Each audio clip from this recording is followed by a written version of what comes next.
Hi, I'm Neeram Patel. Hi, I'm Ketan Parvat. We welcome you to Money with Ruchi. and ये stereotype आया कहाँ से कि हर गुजराती के पास पैसा है। ये स्टेरियोटाइप बना है कि भाई हर गुजराती सेविंग्स करता है। सबसे इम्पोर्टेंट चीज है सेविंग्स करना, इन्वेस्ट करना। और ये कैसे बना? बिना टाइम वेस्ट किए स्टार्ट करते हैं आज के कन्वर्सेशन। आज हम बात करेंगे स्टॉक मार्केट क्या है, म्यूचुअल फंड्स कैसे होता है, कहाँ इन्वेस्ट करना होता है, कैसे इन्वेस्ट करते हैं, ये सब चीजों का आज हम बात करेंगे। स्टार्ट करते एकदम बेसिक से कि हमको समझना पड़ेगा कि म्यूचुअल फंड्स है क्या, वो एसेट क्या है। फर्स्ट, म्यूचुअल फंड एसेट नहीं है, एक व्हीकल है। म्यूचुअल फंड्स में आप किधर भी इन्वेस्ट कर सकते हो, जैसे स्टॉक्स जो डायरेक्ट इक्विटी म्यूचुअल फंड्स हो गए, बॉन्ड्स जो कॉर्पोरेट बॉन्ड्स, गवर्नमेंट बॉन्ड्स, ये सब में इन्वेस्ट करते हैं। डेट जो बहुत सारे अलग अलग टाइप के डेट्स होते हैं वो चीज में डाल सकते हैं। गोल्ड में, सिल्वर में, हर चीज का अलग अलग म्यूचुअल फंड है।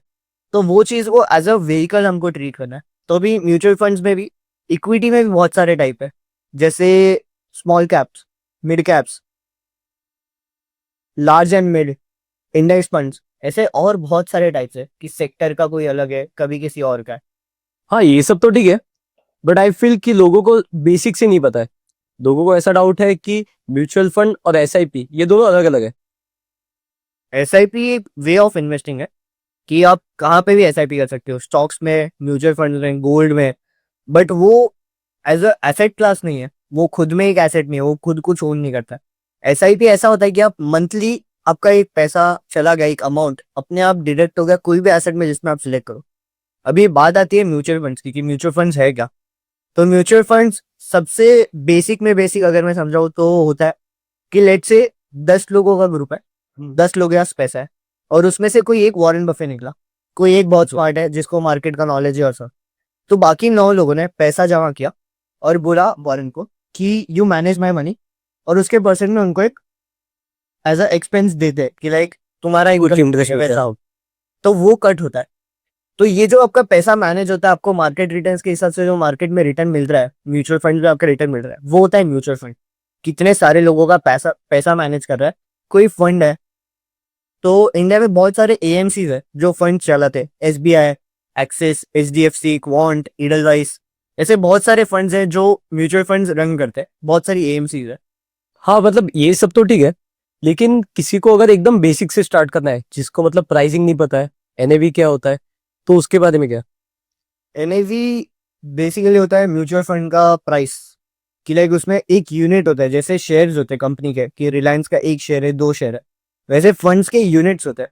तो यूनिट्स, 1 यूनिट, 10 यूनिट, वैसा उसका एक प्राइस होता है जिसको एनएवी बोलते हैं, जो होता है नेट एसेट वैल्यू, जो ओवरऑल एयूएम को नंबर ऑफ यूनिट से डिवाइड करके जो आता है कि लाइक टोटल कितने यूनिट्स है म्यूचुअल फंड में, और Okay. टोटल पैसा म्यूचुअल फंड के पास कितना है। तो उस हिसाब से एक एनएवी आता है, तो पता चलता है कि म्यूचुअल फंड का एक प्राइस क्या है। अगर आपको उसका एक यूनिट लेना हो तो आपको कितना पैसा पे करना है। तो बहुत सारे म्यूचुअल फंड्स का कभी 100, कभी 500, वैसा होता है अलग अलग, बट स्टार्ट होता है 10 रुपए से। लेकिन ये जो एनएवी होता है वो एक्चुअल में मैटर करता है क्या? बिकॉज बहुत सारे डिस्ट्रीब्यूटर इन्वेस्टर्स को ये बताते हैं कि इसका एनएवी सिर्फ 10 रुपया है, तो इससे बहुत सारे इन्वेस्टर्स अट्रैक्ट होते हैं। तो इसमें क्या है? राइट, ये चीज ऐसी है कि एनएवी से कुछ फर्क नहीं पड़ता, वो 10 रुपया हो, 100 रुपया हो, 500। बट अगर आपको सिर्फ 100 रुपया इन्वेस्ट करना है तो आपको फर्क पड़ रहा है, बट एज अ सम अगर आपको डालना है 5 लाख, 10 लाख, तो टोटल परसेंटेज पे मैटर रहता है। लेट से अगर कोई फंड 10% ऊपर गया हो, तो 10 रुपए का एनएवी वुड बी 11, और जो 100 रुपए का एनएवी है दैट वुड बी 110। बस उतना ही फर्क पड़ता है, बट आपका एज अ सिंगल चीज पे एनएवी डजंट मैटर। तो मेरे भी एक दोस्त ने मुझे अभी रिसेंटली पूछा था कि एसआईपी और म्यूचुअल फंड दोनों अलग अलग है क्या। तभी मैंने उसको बताया कि एसआईपी एक जस्ट वे है म्यूचुअल फंड में इन्वेस्ट करने के लिए। राइट, तो म्यूचुअल फंड में ऐसा है कि अगर आप लमसम डालते हो तो आपको एक साथ एक बड़ा यूनिट मिल जाता है। फॉर एग्जाम्पल आपने 5 लाख डाला तो आपको एक यूनिट्स मिल जाते हैं। वही चीज आपको अगर एसआईपी करनी है तो आपका मंथली मंथली वो एक पेमेंट कटता है आपके अकाउंट से। तो उसमें आपको हर उसमें अलग अलग यूनिट्स मिलते जाते हैं। मतलब जैसे कि जो मार्केट सीनरी अभी करंट मार्केट में जो एनएवी रहेगा उसका, तो वो एनएवी के हिसाब से नया यूनिट मिल जाएगा उसको, और फिर उसके ऊपर कंपाउंडिंग इंटरेस्ट मिलता है। परफेक्ट। लाइक ये चीज तो बढ़िया है, और तभी एसआईपी बहुत as a long term instrument बहुत अच्छा है कि आपका हर बार कभी भी मार्केट गिरता है या बढ़ता है तो एवरेज आउट हो जाता है। इसलिए एसआईपी बहुत अच्छा है। तो हम लोग तो सजेस्ट करते हैं लाइक क्लाइंट्स को और किसी को, अगर कोई फ्रेंड को करता हूँ तो अगर जो भी लमसम अमाउंट डाला है उसका 2% 3% ट्राई करो कि एसआईपी कर सको। तो लाइक इन केस मार्केट नीचे आता है तो यू अक्यूमुलेट मोर यूनिट्स, कि अगर नीचे गए तो आपको ज्यादा यूनिट्स मिलेंगे। परफेक्ट। तो इस चीज के लिए एसआईपी बहुत अच्छा है। अगर आप लमसम भी करते हो तो भी छोटा एसआईपी करना जरूरी है। बट बहुत सारे ट्रेडिशनल इन्वेस्टर्स है जैसे कि, तो उनको हमेशा ये लगता है कि आरडी करना चाहिए या फिर एफडी कर लेना चाहिए। अगर लमसम डालना है तो एफडी में डाल दो, अगर मुझे मंथली मंथली पेमेंट करना है तो मैं आरडी कर दूं। लाइक ये चीज है ट्रेडिशनल इन्वेस्टमेंट्स में। बट एक चीज प्रॉब्लम आता है कि अगर आपको सेफ्टी चाहिए, लाइक रिटर्न नहीं चाहिए, आपको सिर्फ सेफ्टी चाहिए जो एफडी प्रोवाइड करता है, तो आप बॉन्ड्स में इन्वेस्ट करो। आप कॉर्पोरेट बॉन्ड्स में इन्वेस्ट करो, आप गवर्नमेंट बॉन्ड्स में इन्वेस्ट करो, म्यूचुअल फंड के थ्रू करो। एक चीज का फायदा इसमें वो होता है आपको कि लाइक अगर आपने पैसा नहीं निकाला लॉन्ग टर्म तक, कि लाइक अगर आपको 1 साल 2 साल तक कोई नीड नहीं है और एफडी में आपने वही सोच के किया कि कभी लगेगा तो निकाल सके, तो आप ये जगह corporate bond funds, liquid funds, ये सब में कर सकते हैं जिसमें एफडी से रिटर्न भी ज्यादा है और सेफ्टी सेम है। तो ये चीज बहुत काम आती है एज अ इन्वेस्टर किसी को। अगर कोई लाइक मोस्टली एफडी वगैरह जो करते हैं वो अंकल और वैसे ही होते हैं। लेकिन लॉन्ग टर्म के लिए तो लाइक मुझे ऐसा लगता है कि अगर 8-10 साल के लिए हम लोग इन्वेस्टमेंट अगर एसआईपी या फिर म्यूचुअल फंड के थ्रू करते हैं, म्यूचुअल फंड में अगर करते हैं, तो फिर वो भी तो सेफ है। मतलब इतने साल में तो आपका पैसा डूबना पॉसिबल ही नहीं है। राइट, आपका पॉइंट बहुत बढ़िया है, लाइक राइट पॉइंट है। बट किसी चीज का एक, जो एफडी में डाल रहा है वो रिटर्न्स के लिए नहीं डाल रहा, सेफ्टी के लिए डाल रहा है। ओके। तो सेफ्टी अगर आपको चाहिए, सेम सेफ्टी चाहिए कि आपका पैसा नेगेटिव में थोड़ा भी नहीं जाए, तो आप बॉन्ड्स और लिक्विड फंड्स बेटर ऑप्शन है जो 6-7% का रिटर्न्स दे देता है। बट मुझे ऐसा लगता है कि ट्रेडिशनल इन्वेस्टर्स का जो पहले के डिस्ट्रीब्यूटर थे उन्होंने ऐसा मेंटेलिटी बना दिया है कि अगर आपको एक फिक्स इनकम, लाइक फिक्स वो गारंटेड रिटर्न्स, Right. ये वर्ड्स यूज कर करके उनको ऐसा पता है कि आपको एफडी में ही डालना चाहिए वैसा। राइट, तो वो लोग कभी मूव ऑन होते ही नहीं है। ये मोस्टली डिस्ट्रीब्यूटर्स नहीं, बट जो बैंक के बैंकर्स होते हैं मोस्टली, जो मैनेजर है, राइट, तो वो पुश करते हैं ये चीज के लिए क्योंकि उनके टारगेट्स वगैरह होते हैं। वो म्यूचुअल फंड्स भी पुश करते हैं, बट वो राइट काइंड के फंड्स और अगर पर्सनल सिलेक्शन किसी को ऑफर नहीं कर पाते। कि लाइक हर जन का रिक्वायरमेंट अलग होता है। किसी को सेफ्टी चाहिए, किसी को मैक्सिमम रिटर्न्स चाहिए, किसी का होराइजन कम होता है, किसी का रिस्क एपेटाइट कम होता है। तो उस हिसाब से बहुत पर्सनली टेलर करके सजेस्ट ये बैंकिंग और रिलेशनशिप मैनेजर्स नहीं कर पाते। मतलब ये तो हो गया मिस सेलिंग। लेकिन मुझे ऐसा लगता है कि आज लोगों को ये पता ही नहीं कि पैसा डालना का है। मतलब पैसा है बहुत लोगों के पास, लेकिन पैसा डालना कहाँ वही नहीं पता है। और जिनके पास है उनको डालना नहीं है, क्योंकि वो मार्केट से डरते भी है। उनको ऐसा लगता है कि स्टॉक मार्केट ये फ्रॉड है, स्कैम है, Right. या फिर सट्टा बाजार है। तो यही इंडिया में यही चीज समझते हैं आजकल। लाइक ये मैंने बुक में बहुत बढ़िया चीज पढ़ी थी इसकी, एक मार्क मिनरोनी की बुक थी, मेरे को बुक याद नहीं है। उसमें था कि आदमी इन्वेस्टमेंट करने के टाइम पे बहुत कम सोचता है, बट अगर घर में टीवी लेना हो तो बहुत ज्यादा सोचता है कि एलसीडी है, एलईडी है, कौन सा है, स्मार्ट टीवी है नहीं है, वो सोचता है। बट इन्वेस्टमेंट कहाँ हो रही है उनको पता ही नहीं है। लेकिन पैसा आ गया डालना है। लेकिन ये चीज की लोगों को अवेयरनेस ही नहीं है। और अवेयरनेस कब आएगी? कि जब लोगों को इस चीज का नॉलेज आएगा। बरोबर। मतलब आज स्टॉक मार्केट, आज फाइनेंस सीखने के लिए कोई तैयार नहीं है। किसी को ऐसा लगता है कि मैं किसी सीए के पास जाऊं, या फिर कोई ब्रोकर है जो मुझे ये सब चीजें सजेस्ट कर ले। लेकिन मुझे ऐसा लगता है कि जो पहले के ब्रोकर्स है, तो मुझे नहीं लगता कि किसी भी ब्रोकर ने कमीशन की लालच में किसी को कुछ मिस सेलिंग नहीं किया होगा। मतलब पहले तो यही चीज चलती थी कि जो बहुत सारे फंड्स ऐसे म्यूचुअल फंड में भी, कि जिसमें ज्यादा कमीशन मिलता है तो डिस्ट्रीब्यूटर वही सेल करते हैं। राइट, और वही चीज इन्वेस्टर को बताते हैं कि ये वाला फंड अच्छा है, आप इसमें इन्वेस्ट करो ज्यादा करके। तो आज लोगों को यही नहीं पता।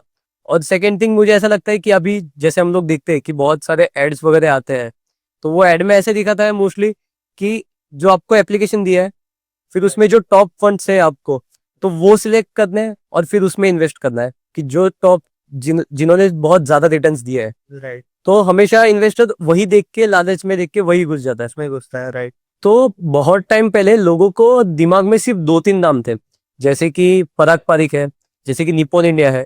तो लोगों को लगता था कि क्योंकि वो टॉप पे दिखता था, तो हमेशा लगता था कि यही अच्छा रिटर्न दे रहा है, तो उसी में ज्यादा करके इन्वेस्ट करते थे।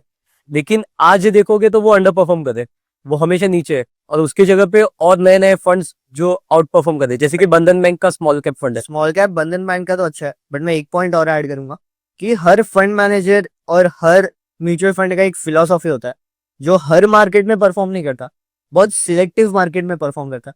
अभी जैसे आईसीआईसीआई, एक्सिस, एचडीएफसी, ये सब है वैल्यू इन्वेस्टिंग वाले पिक वाले फंड्स है जो वैल्यू में ज्यादा बिलीव करते हैं। But Invesco, Edelweiss, DSP, Parag Parekh, ये सब फंड जैसे जो मोमेंटम बेस्ड पे फोकस करते हैं कि लाइक रिटर्न्स मैक्सिमाइजेशन। तो अभी हर लोगों का भी पर्सनालिटी अलग अलग होता है। किसी को वैल्यू पिकिंग पसंद है, किसी को मोमेंटम स्टॉक्स पसंद है। पर्सनली मुझे मोमेंटम स्टॉक्स पसंद है। तो मैं वो चीज में बिलीव करता हूँ कि हर साइकिल में नया स्टॉक आएगा और नया सेक्टर आएगा। तो मैं हर फंड को इस तरह की जज नहीं कर सकता कि इस साल इसने परफॉर्म किया, इस साल नहीं किया, इस साल किया, इस साल नहीं किया। मार्केट में सब चीज कोई ना कोई टाइम पे वर्क करता है, कभी वैल्यू, कभी मोमेंटम, कभी कुछ और होता है, कभी कोई पर्टिकुलर सिर्फ सेक्टर चल रहा हो। अपार्ट फ्रॉम दिस मुझे ऐसा लगता है कि स्टॉक सिलेक्शन ज्यादा इजी है कि म्यूचुअल फंड सिलेक्शन ज्यादा इजी है। बिकॉज अगर म्यूचुअल फंड सिलेक्शन में भी अगर मेरे सामने बहुत सारे ऐसे ऑप्शंस है, जो है फिलहाल। हाँ, तो मुझे कौन से उसमें ज्यादा जाना चाहिए, या फिर अगर मैं इतना ही स्टडी कर रहा हूँ तो फिर मैं तो स्टॉक्स ही सिलेक्ट कर दूं। मुझे ऐसा लगता है कि उससे बेटर मैं स्टॉक स्टडी कर लूं और उसके ऊपर टेक्निकल वगैरह देख के उसी में इन्वेस्ट कर लूं। यही चीज अभी सबको लगता है कि लाइक बहुत इजीली हम स्टॉक सिलेक्ट कर लेंगे, मल्टी बैगर पकड़ लेंगे। ये बायस आया है लास्ट 5 साल में। हम खुद 6 साल से आए मार्केट में, तो ऐसा हम तो बोल नहीं सकते कि मैंने 20 साल से मार्केट देखा है। बट ये लास्ट 5 साल में हमने बहुत देखा है कि सबको लगता है कि 25%, 30% तो ऐसा है कि देना ही चाहिए। ऐसा म्यूचुअल फंड का हो गया है कि 25-30% तो देना ही चाहिए, नहीं दिया तो अच्छा फंड नहीं है। अच्छा फंड नहीं। बट एवरेज अगर देखा जाए इतने साल का, तो म्यूचुअल फंड में अच्छा रिटर्न भी लाइक 20-25 साल का देखे तो 15%, 16% इज क्रेजी ना। एक्चुअली लाइक बहुत बड़ा रिटर्न है, बहुत अच्छा रिटर्न है और कंसिस्टेंट रिटर्न। अगर मुझे कोई फंड इतना कंसिस्टेंट रिटर्न दे तो मैं तो मेरा सब पैसा उसमें डालूं। क्योंकि मुझे तो ऐसा लगता है कि अगर आप इक्विटी में करते हो तो आपका रिस्क फैक्टर ज्यादा बढ़ जाता है। राइट। वही आप एफडी करोगे आपको 7% मिल रहा है, जो भी अगर आपका टैक्स वैक्स कटे उससे भी कम मिलता है। राइट। फिर आप बॉन्ड्स में जाओगे तो आपको 9-10%। परफेक्ट। बट म्यूचुअल फंड अगर आपको अगर 15-16% दे रहा है तो गुड इनफ। गुड इनफ है। अभी बॉन्ड्स में भी लास्ट ईयर तक टैक्सेशन बहुत अच्छा था। बट अभी जो चेंज हुआ है कि आपके स्लैब के हिसाब से लगेगा, उसमें लाइक हाई नेटवर्थ इंडिविजुअल्स का थोड़ा इशू हो जाता है। HNI कैटेगरी में। राइट। कि म्यूचुअल फंड्स में अगर उनको डेट में अगर हम देते हैं तो ऐसा हो जाता है कि उनको 30% टैक्स चला जाता है, 7-8% में, सेफ्टी में भी। तो उसकी जगह हम बाकी चीजें प्रेफर करते हैं, जो इक्विटी सेवर फंड्स हो, लिक्विड फंड्स हो, आर्बिट्राज फंड्स हो, जिसमें at the end as a equity count होता है। तो उसमें taxation comes to 12.5% in long term. तो वो बहुत बेटर होता है डेट फंड से। तो वैसा भी देखना पड़ता है कि आपका टैक्स स्लैब क्या है, आप कौन से टैक्स ब्रैकेट में आते हो, आपका इनकम कितना है, वो सब सोच के, आपका प्लानिंग क्या है, वो सब सोच के भी इन्वेस्टमेंट करना जरूरी है। बट आजकल लोग सिर्फ रिटर्न्स देख के इन्वेस्ट करते हैं और म्यूचुअल फंड भी वैसे ही सिलेक्ट करते हैं कि इसने अगर लास्ट ईयर में बहुत ज्यादा रिटर्न दिया है तो यही अच्छा है। आप नोटिस करोगे कभी तो हर साल टॉप 3 परफॉर्मर्स चेंज हो जाते हैं। अगर आपका म्यूचुअल फंड लॉन्ग टर्म में टॉप 50% टाइप पे भी अगर आ रहा है कि टॉप 50 में अगर किधर चेंज हो रहा है, अगर वो रेंज में आता है तो बहुत अच्छा रिटर्न उसने जनरेट किया है और इंडेक्स को बीट किया है। तो मेरे लिए तो वो इनफ है। मेरे लिए तो ऐसा है कि अगर मैं म्यूचुअल फंड में डाल भी रहा हूँ तो मैं फिर 8-10 साल के लिए डालू पैसा, लेकिन मुझे वो चर्न करना भी है। मतलब मैं एवरी 3 साल 4 साल में मैं राइट। म्यूचुअल फंड में वो फंड चेंज भी करूंगा। ये मेरे एक्सपीरियंस से, बिकॉज मुझे ऐसा लगता है कि जो 4 साल पहले मैंने जो फंड्स देखे थे वो अभी मुझे नहीं दिखते, वो अभी परफॉर्म नहीं करते, जस्ट बिकॉज मार्केट में अभी वो परफॉर्म नहीं कर रहे। बराबर। तो इसके लिए मैं अभी नए फंड्स में वो चेंज करके दूसरे फंड में डाल देता हूँ। और ये करना भी चाहिए। हर एटलीस्ट एक फंड को 2 साल 3 साल का टाइम देना चाहिए कि उसका साइकिल से आपको पता चले कि ये रिटर्न्स कितना दे रहा है अपने पीयर्स के कंपैरिजन में। अगर कोई साइकिल में ऐसा हो कि कोई फंड बेटर रिटर्न्स दे रहा है अपने साइकिल में, लाइक वैल्यू पिकिंग के टाइम पे अगर आईसीआईसीआई, एचडीएफसी सब चल रहा हो तो बहुत अच्छा रिटर्न है, तो उसमें आप सिलेक्ट कर सकते हो कि ये अच्छा है कि नहीं, ये फंड अच्छा है कि नहीं। अब अगर मोमेंटम का शिफ्ट है तो आप कुछ और सिलेक्ट कर सकते हो। बट पर्सनालिटी वाइज हम यूजुअली 2 साल 3 साल म्यूचुअल फंड होल्ड करते हैं बिफोर चेंजिंग इट। और अगर देखते हैं कि कितना रिटर्न, अगर ये बीट कर रहा है नहीं कर रहा है, उसका स्टैंडर्ड डिविएशन कितना है, कि लाइक अगर बहुत ज्यादा वोलेटिलिटी है तो मैं म्यूचुअल फंड में इन्वेस्ट करने का मेरा सेंस नहीं बनता। म्यूचुअल फंड का काम ये रिटर्न देना तो है ही, बट वोलेटिलिटी कंट्रोल करना भी एक काम है कि मेरा बहुत बड़े बड़े स्विंग्स मैं नहीं देख सकता। अगर वॉलेटिलिटी चाहिए ही तो आप स्टॉक्स में चले जाओ, परफेक्ट। और उससे भी ज्यादा चाहिए तो आप डेरिवेटिव्स में चले जाओ, जो कि नहीं करना चाहिए, लेकिन फिर भी। डेरिवेटिव में तो क्या सबने हाथ चलाया है। हाँ, तो मुझे ऐसा डेरिवेटिव्स में भी थोड़ा घुसना है कि अभी की जो जनरेशन है, अभी मतलब जो कॉलेज स्टूडेंट्स हैं, तो उन लोग को डेरिवेटिव्स में बहुत ज्यादा इंटरेस्ट है। मतलब वो इसलिए जस्ट बिकॉज ऑप्शंस, लोगों को फ्यूचर्स इसलिए नहीं करना क्योंकि वो अफोर्ड नहीं कर पाते, कैपिटल बहुत ज्यादा है, बहुत कैपिटल लगता है। उनको सेलिंग नहीं आती क्योंकि वहां पे भी कैपिटल आता है। नॉलेज भी लगता है बहुत। वैसा उन लोग को सिर्फ बाइंग करना आ जाता है, जो कि मतलब यूट्यूब पे या फिर इंस्टाग्राम पे कोई रील्स वील्स पे देख लिया, या फिर कोई ऐसा लाइव में आके बता दिया कि ऐसे बाई करते हैं, ऐसे सेल करते हैं। फिर वहां पे जाके उन्होंने बाई करना सीख लिया, सिर्फ घर से 10-15 हजार उठा लेते और फिर डेरिवेटिव्स में ट्रेडिंग स्टार्ट कर देते। फिर वो घर का पैसा तोड़ भी देते, और उसके बाद घर वालों को ये लगता है कि अरे स्टॉक मार्केट तो सट्टा बाजार है, मेरे बेटे ने पैसा डुबा दिया करके। तो मुझे ऐसा लगता है कि अभी के लिए ये चीजों से बहुत दूर रहना चाहिए। मतलब सेबी ने खुद ने भी बताया कि 90% जितने ट्रेडर्स है तो वो सारे लॉस में ही है, फिर भी हमें वही चीज करनी है बार बार बार बार। बरोबर। लाइक पॉइंट बहुत अच्छा है। बट जो आपने स्टार्ट किया कि कॉलेज स्टूडेंट्स, तू कौन सा बहुत बड़ा है। मुझे कॉलेज छोड़ के 5 साल हो गए, कितना कॉलेज भी कंप्लीट हुआ है क्या? कॉलेज वो अलग बात है। कॉलेज कंप्लीट नहीं हुआ, चालू हुआ था। वही बात है, कंप्लीट करना इंपॉर्टेंट है। नहीं नहीं, मुझे म्यूचुअल फंड बहुत अच्छे थे, बहुत अच्छा रिटर्न दे रहे थे, क्योंकि तो जो ऑप्शंस में ट्रेडिंग भी करता है ना, वो एटलीस्ट कॉलेज तो भी कंप्लीट करता है कि कुछ नहीं तो लॉस, लेकिन कुछ तो करूँ। कुछ तो करूँ ऐसा। बरोबर। तभी तो मैंने नहीं किया ना ज्यादा। मैं कॉलेज नहीं किया तो मैं स्मार्ट था। ओके, तो मतलब सिर्फ कॉलेज नहीं किया कि ऑप्शंस भी नहीं किया? दोनों नहीं किया। मेरे पास था कैपिटल, भगवान की कृपा थी, कैपिटल था, तो मैं फ्यूचर्स में स्टार्ट किया मैंने ज्यादा। तो वो मुझे बेटर लगता है ट्रेडिंग में। मैंने मतलब जब स्टार्ट किया था, मतलब आफ्टर 12th, तो मैंने फर्स्ट टाइम सबसे पहले मतलब इक्विटी स्टार्ट किया था, लेकिन इक्विटी में कोई मूवमेंट ही नहीं था। तो मुझे ऐसा लगता था कि अरे यार क्या वाहियात है, पूरा पूरा दिन बैठना ये वो। तो फिर मुझे किसी ने, एक जन ने, मतलब मेरा ही दोस्त था, तो उसने मुझे बताया कि भाई ऑप्शंस में ट्रेड किया कर, बैंक निफ्टी निफ्टी में ट्रेड किया कर। फिर मैंने उसमें घुस गया, बरोबर। और उसमें मेरा लाख रुपया घुस गया। फिर उसके बाद मैं निकल गया। अच्छा गया, फिर भी लाख पे निकल गए, वरना अभी सिर्फ लाख बचता। नहीं, लाख ही था, इसके लिए 10 लाख होता तो 10 लाख जाता। फिर भी ठीक है, अभी तो है 10 लाख। अच्छी बात है। लाख रुपया तोड़ा और फिर भी अगर इक्विटी में घुसे, उस पॉइंट पे कॉन्फिडेंस नहीं गया, मार्केट पे से भरोसा नहीं गया, वो बहुत अच्छा बात था कि उसके रिजल्ट्स दिख रहे हैं अभी, और पोर्टफोलियो बन गया, म्यूचुअल फंड बन गया। क्योंकि मुझे ऐसा लगता है बहुत सारे कि जो अगर ऑप्शंस में या फ्यूचर्स में, अगर डेरिवेटिव्स में अगर कोई भी लॉस करता है, तो उसके बाद वो मार्केट से हट ही जाता है। फिर वो मार्केट देखता ही नहीं, उसको ऐसा लगता है कि ये मेरे बस की है ही नहीं, ये मेरा काम नहीं है ऐसा। राइट। यही लोग जो है, जिसको म्यूचुअल फंड करना चाहिए, यही लोग है जिनका सबसे बड़ा नीड है म्यूचुअल फंड, और सबसे बड़ा एज अ बोल सकते हैं तो कि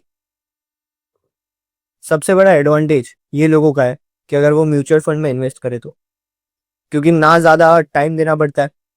एक्टिव सिलेक्शन एक बार हो गया तो एटलीस्ट 2-3 साल तक तो कुछ नहीं करना, सिर्फ फंड्स को देखना है, और मार्केट के हिसाब से रिटर्न्स मिलते जाते हैं। लॉन्ग टर्म में if you can beat the market by even 2 और 3%, तो बहुत अच्छा रिटर्न है। तो मतलब जैसे हमने बात किया कि अभी की जनरेशन से, मतलब तुझे ऐसा लगता है कॉलेज स्टूडेंट्स, राइट।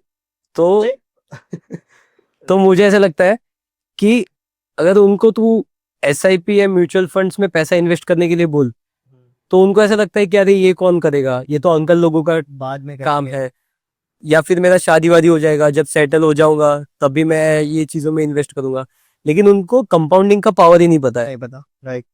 लाइक ये चीज अपन एक वीडियो के थ्रू बता सकते हैं सबको कि कंपाउंडिंग कैसे हेल्प करता है लॉन्ग टर्म में, और इवन 2 से 3 साल का पीरियड कितना इफेक्ट करता है लॉन्ग टर्म कंपाउंडिंग में, ये चीज हम देखेंगे। लाइक अभी करेंटली मेरे बहुत सारे जो फ्रेंड्स है या पहचान के जो लोग हैं, मोस्टली मेरे क्लाइंट्स वही है सब। तो वो सब का पोर्टफोलियो जब मैंने देखा, उनको इतने अगर जल्दी जल्दी स्टार्ट करा, तो लास्ट 1 साल 2 साल में उन्होंने बहुत अच्छा पैसा कमाया। लाइक अभी तक तो बहुत बड़ा प्रॉफिट नहीं है, बट उनका सेविंग्स इतना बड़ा हो गया है कि लाइक एक भी बुल मार्केट अगर अभी आता है तो they can make good amount, कि बहुत अच्छा उनका सैलरी का डबल ट्रिपल पैसा एक ही बार में सेव हो जाएगा। तो वो बहुत अच्छी चीज़ है जो उनको खुद को भी बहुत अच्छी लगती है। बहुत सारे क्लाइंट्स मुझे आके ये बताते हैं कि लाइक अच्छा किया कि हमने सेविंग स्टार्ट कर दिया, एटलीस्ट अगर रिटर्न नहीं है बट पैसा तो सेव हो रहा है हमारा। जिसका 60,000 70,000 1 लाख सैलरी है, तो एटलीस्ट 25 30 40,000 का SIP कर रहे हैं, तो हर 2 से 3 महीने में उनका 1 मंथ का सैलरी हो गया। तो उनका सेविंग ऐसा बढ़ जाता है कि उनको लाइक एज अ काउंट करने जाए तो 12 महीने के या 13 या 14 महीने का सैलरी हो गया, तो लाइक एक सेविंग्स हो गया है। वरना तो यूजुअली जितने लोग हैं, कभी क्लबिंग कभी यहाँ वहाँ पैसा उड़ी। हाँ मतलब उनको ऐसा है कि बाकी चीजों में अगर पैसा डालने के लिए बोलो तो उनको ऐसा लगता है कि ये नीड है। अभी आजकल के लोगों को वांट्स और नीड में फर्क ही नहीं पता। उनको ऐसा लगता है कि जो वांट्स है अभी की वो नीड्स बन चुकी है उनके लिए। तो उनको ऐसा लगता है कि अगर कोई अभी रिसेंटली आईफोन 17 लॉन्च हुआ, सबसे ज्यादा लेने वाले लोग यंग है हमारे जैसे ही। तो वही लोग ज्यादा करके अट्रैक्ट हो गए, मतलब कैसे भी पैसा करके माँ बाप से झगड़ के कैसे भी करके वो चीज में डलवाएंगे पैसे, या फिर नहीं खा के। हाँ वैसा, या फिर ऐसा करेंगे खाना बोलता है, या फिर अभी तो ऐसा नया ट्रेंड आ चुका है कि अगर साल में एक बार या फिर 6 महीने में एक बार कहीं बाहर जाने का, कोई वेकेशंस के लिए ऐसा ऐसा, तो उसके लिए ₹1,00,000 ₹2,00,000 वहां पे खर्चा करके आ जाएंगे। लेकिन एवरी ईयर उनको बोलोगे ना कि एटलीस्ट 60,000, मतलब समझो 5,000 का भी SIP किया, बराबर तो उनको वो भी करना पॉसिबल नहीं लगता है।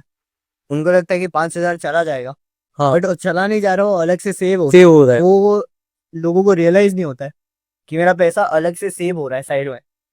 चला जाना और उसके बाद का जो फेज होता है ना, कि जिसका मेरा सेव हो रहा है, तो उनमें एक चीज बहुत ज्यादा इंपॉर्टेंट है कि मतलब कंसिस्टेंसी, और दूसरा है कि पेशेंस। मतलब आप SIP में पैसा डाल रहे हो, तो मैंने बहुत सारे ऐसे इन्वेस्टर्स देखे कि साल भर भी नहीं होता फिर वो पे आउट मार देते। बराबर। उनको ऐसा लगता है अरे मेरा साल का इतना पैसा जमा हो गया तो अभी मुझे पे आउट मार के मुझे पैसे की नीड है करके।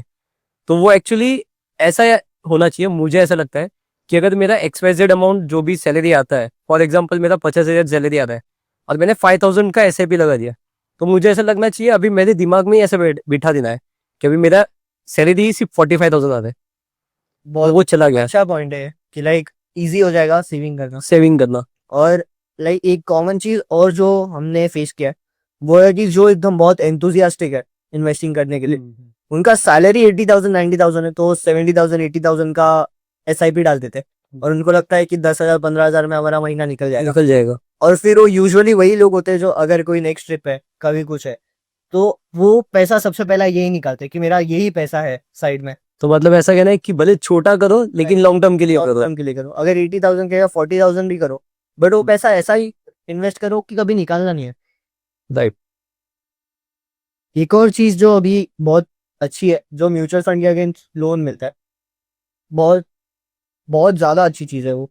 लाइक आपको इक्विटी के अगेंस्ट भी मिलता है। राइट, मिलता है। तो म्यूचुअल फंड के अगेंस्ट में आपको बेनिफिट ये है कि आपको सिर्फ इंटरेस्ट पे करना है, और जब तक आपने लोन लिया हुआ है तब तक इंटरेस्ट पे करना। आपके म्यूचुअल फंड यूनिट्स अभी तक होल्ड पे, उसका कुछ नहीं रहा, वो भी बढ़ रहे हैं। हाँ, जो 5,000 रूम भी आपके होगा। पास जो ये लग रहा है व्हाट से इंटरेस्ट, वो भी आपका हो रहा है और आपका यहाँ पे भी पैसा बढ़ रहा है, तो बैलेंस आउट हो जाता है। मोस्टली ये चीज भी, हाँ मतलब ये चीज भी पहले FD में चलती थी, मतलब अभी भी चलता है राइट, कि FD के अगेंस्ट में भी लोन मिलता है। बराबर। ये सब चीज है, बट यूजुअली लोग प्रेफर करते हैं कि डेट नहीं लेना है, कि मेरा जो खुद का पैसा है मैं वही यूज करूँ। लाइक मेरे खुद के घर में वैसा ही है कि लाइक पापा का और वो सबका वैसा ही थिंकिंग है कि डेट नहीं लेना, हमको कोई कर्जा नहीं चाहिए, किसी का ब्याज का पैसा नहीं खाना है वैसा। तो जो पैसा मेरे पास है वही मैं यूज करूँ, मोस्टली लोगों का थिंकिंग यही होता है। और ऐसे जगह पे लोग पहले म्यूचुअल फंड या फिर हाँ, ये वो तोड़ देते हैं। तो जब ये तोड़ दिया तो बहुत लॉन्ग टर्म इम्पैक्ट बढ़ जाता है। मतलब मैं मेरा फंड्स तो मतलब खुद ही मैनेज करता हूँ, मेरा जो भी म्यूचुअल फंड है मैं खुद डायरेक्ट इन्वेस्ट करता हूँ। तो मुझे ऐसा लगता नहीं कि मुझे किसी डिस्ट्रीब्यूटर या फिर किसी एजेंट की जरूरत है फिलहाल के लिए। ये तो तुझे नॉलेज है कि लाइक तुझे पता है फंड्स कैसे सिलेक्ट करना है, मार्केट साइकिल्स कैसे वर्क करते हैं, कि कैसे राइट टाइम पे एग्जिट लेना है, एंट्री करना है। अगर सेक्टरल फंड्स के थीम वगैरह कर रहे हैं, हाई रिस्क में कर रहे हैं, तो तुझे पता है कि कैसे करना है। बट 90% लोग, 90 भी नहीं ज्यादा होंगे, 95% 70 नहीं सॉरी 97% लोग आसपास होंगे कि जिसको ये चीज का नॉलेज ही नहीं है कि फंड सिलेक्ट कैसे करना है, फंड होल्ड कैसे करना है, म्यूचुअल फंड क्या है, कैसे उसका टैक्सेशन कैसे लगना है, प्लानिंग क्या है। तो वो जन के लिए एक एडवाइजर होना बहुत अच्छी बात है, और अच्छा एडवाइजर भी होना चाहिए। सिर्फ वैसा नहीं कि 10 रुपए का एनएवीएल ले लो, वो नहीं होना चाहिए। कि अच्छा एडवाइजर कि उनको अच्छे से टैक्स प्लानिंग भी करके दे, कि उनका इन्वेस्टमेंट अगर 10 साल के बाद भी अगर हो रहा है, अगर गवर्नमेंट ने प्लान चेंज कर दिया तो उसका तो हम कुछ कर नहीं सकते। हाँ तो वो अभी के लिए जो प्लान है वो उस हिसाब से हम प्लान करेंगे। फिर फंड्स कैसे सिलेक्ट करना है, कैसे एग्जिट करना है, कैसे सेक्टर थीम में प्ले आउट कर सकते हैं, हाई रिस्क हाई रिवॉर्ड। तो वैसे सब चीज का पर्सनलाइजेशन अगर किसी को दे पाए तो वो डिस्ट्रीब्यूटर और एडवाइजर का कोई नीड लगता है इंडिविजुअल आदमी को। लेकिन मुझे ऐसा लगता है कि बहुत सारे डिस्ट्रीब्यूटर ये चीज से भी मिस सेलिंग करते हैं। रिसेंटली मेरे एक अंकल थे, उनको सिर्फ 8 या 9 महीने के लिए अगर उनको पैसा डालना था, तो उनको एक डिस्ट्रीब्यूटर ने बताया कि आप म्यूचुअल फंड में डाल दो। लेकिन जब वो मेरे पास आए तो मैंने उनको समझाया कि अगर आप 1 साल के पहले अगर म्यूचुअल फंड से निकालते हो तो आपको उसके ऊपर ही टैक्स, हाँ, और टैक्स भी लगेगा और एग्जिट लोड भी लग जाएगा। सो बेटर है कि आप मत ही डालो, उससे बेटर है कि आप स्टॉक्स में कर लो। या लिक्विड फंड ले लो, हाँ सेफ्टी चाहिए। रिस्क लेना है साल भर के लिए तो स्टॉक्स ले सकते हैं, बट सेफ्टी चाहिए तो लिक्विड फंड डाल दो, डेट फंड डाल दो, कि आप कभी भी निकाल सकते हो। एफडी में आपका लॉक इन है 1 साल 3 साल 5 साल जो भी लगता है, बट इसमें आप कभी भी निकाल सकते हो लिक्विड Right. फंड्स वगैरह में। तो वो बहुत काम आता है एक्स्ट्रा पैसा पार्क करने के लिए। तो मुझे अभी ऐसा एंड कंक्लूजन तो यही लगता है कि अगर खुद को पता है या फिर खुद ने कहीं से सीखा हुआ है म्यूचुअल फंड या फिर पर्सनल फाइनेंस के बारे में, तो ही आपको खुद का फंड मैनेज करना चाहिए। अदरवाइज आप ऐसे ही किसी ट्रस्टेड डिस्ट्रीब्यूटर के पास जाओ जो आपको ये चीजों के बारे में बताए। सही नॉलेज है। यस। राइट। ये पॉइंट तो बहुत बढ़िया कि लाइक अच्छा एडवाइजर होना जरूरी है। लाइक पेनी वाइज और बाउंड फुलिश होके कोई मतलब नहीं है, कि आपको लॉन्ग टर्म देखना है, लॉन्ग टर्म आपको पैसा कमाना है, आपका पैसा कितना ग्रो हो रहा है परफेक्ट। वो इम्पोर्टेंट है। कि आप कितना 20 पैसा 40 पैसा अगर एक्स्ट्रा किसी को दे रहे हो तो I don't think you should mind it. हाँ मतलब अगर खुद से मैनेज कर रहे हो तो 2-4 टका बचाने के लिए आप बरोबर 5-6 टके का लॉस ले रहे हैं। राइट। मैंने खुद एक जन का पोर्टफोलियो देखा है, लाइक वो प्रीच कर रहा है कि लाइक खुद करना चाहिए, बहुत एक्सपेंस जाता है, लाइक ये जा रहा है, बट उसके खुद का XIR रिटर्न इज 9%। जिसे अगर वो कोई डिस्ट्रीब्यूटर और किसी एडवाइजर के आ जाता तो उसको 13 से 15% आराम से मिलता। तब- बट वही वो उसको 0.7 0.6% बचाने के लिए like ये करते कि भाई खुद करो। सही है, तो आज के लिए क्लोज करते हैं। परफेक्ट। नेक्स्ट टाइम कोई और गेस्ट भी लाएंगे। अगर आपको ये वीडियो अच्छा लगे तो हमें हमारा पीछा कीजिए।